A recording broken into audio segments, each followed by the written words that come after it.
Hello everyone, welcome back to my channel. आजभोलि टिकटकमा यस्तो टाइपको भिडियो एकदमै ट्रेन्डिङमा रहेको छ। सो आज म हजुरहरूलाई यस्तो टाइपको भिडियो कसरी बनाउने सम्पूर्ण जानकारी लिएर आइरहेको छु।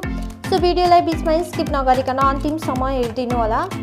सो फर्स्टमा हामीले आफ्नो क्यापकट एपलाई ओपन गर्नुपर्ने हुन्छ र न्यू प्रोजेक्टमा क्लिक गरेर भिडियो र एउटा फोटोलाई सिलेक्ट गर्नुपर्ने हुन्छ र यो भिडियोको लिङ्क मैले हजुरहरूलाई डिस्क्रिप्सनमा राखिदिनेछु। सो हजुरहरूले त्यहाँबाट भिडियोलाई डाउनलोड गर्न सक्नुहुनेछ र अब चाहिँ हामीले भिडियोको साउन्डलाई म्युट गर्नुपर्ने हुन्छ। सो भिडियोलाई सिलेक्ट गरेर म्युट क्लिप अडियो अप्सनमा क्लिक गर्ने र अब चाहिँ हामीले भिडियोलाई स्प्लिट गर्नुपर्ने हुन्छ। सो भिडियोको ड्युरेसन हामीले 4.3 सेकेन्डको राख्नुपर्ने हुन्छ। सो यसरी हजुरहरूले भिडियोलाई सिलेक्ट गरेर यसरी मिलाएर राख्न सक्नुहुनेछ। सो त्यस पछाडि अब हामीले फोटोको ड्युरेसन मिलाउनु पर्ने हुन्छ। सो फोटोको ड्युरेसन हामीले 1.5 सेकेन्डको राख्नुपर्ने हुन्छ र अब फेरि प्लसको आइकनमा क्लिक गरेर अघिको भिडियोलाई सिलेक्ट गर्नुपर्ने हुन्छ र अब हामीले फोटो पछाडिको भिडियोको पार्टलाई स्प्लिट गरेर राख्नुपर्ने हुन्छ।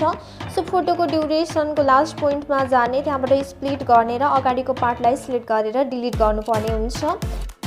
सो यसरी भिडियोको लास्ट पार्ट पनि हाम्रो भिडियोमा एड भइसकेको छ र अब चाहिँ हामीले आफ्नो फोटोलाई स्क्रिनमा फिट गर्नुपर्ने हुन्छ। सो कतिको जुम गर्नुपर्ने छ त्यही अनुसारले नै जुम गरेर स्क्रिनमा फिट गर्नुपर्ने हुन्छ।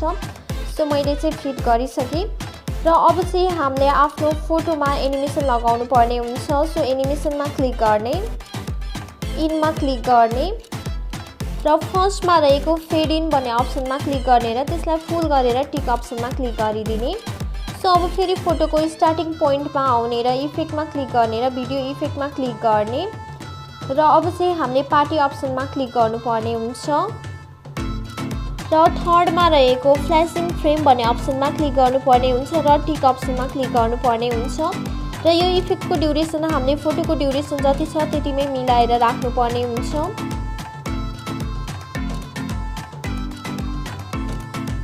सो अब फेरि हामी फोटोको स्टार्टिङ पोइन्टमा आउने, भिडियो इफेक्टमा क्लिक गर्ने र मुड अप्सनमा क्लिक गर्ने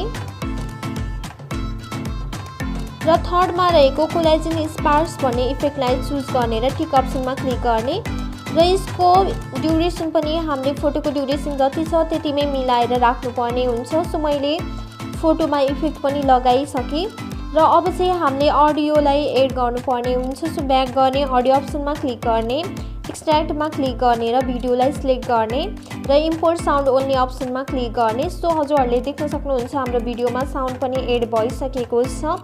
सो यसरी हाम्रो भिडियो चाहिँ रेडी भइसकेको छ र अब हाम्रो साउन्डमा एक्स्ट्रा पार्ट छ भने हामीले त्यो साउन्डलाई स्प्लिट गरेर डिलिट गर्नुपर्ने हुन्छ। सो साउन्डलाई सिलेक्ट गर्ने, नचाहिने पार्टलाई स्प्लिट गरेर डिलिट गरिदिने र अब माथि रहेको एरो अप्सनमा क्लिक गरेर आफ्नो भिडियोलाई चाहिँ ग्यालरीमा सेभ गर्नुपर्ने हुन्छ। सो यहाँनिर थोरै टाइम लाग्छ र हाम्रो भिडियो चाहिँ ग्यालरीमा सेभ हुन्छ र लास्टमा डन अप्सनमा क्लिक गर्नुपर्ने हुन्छ।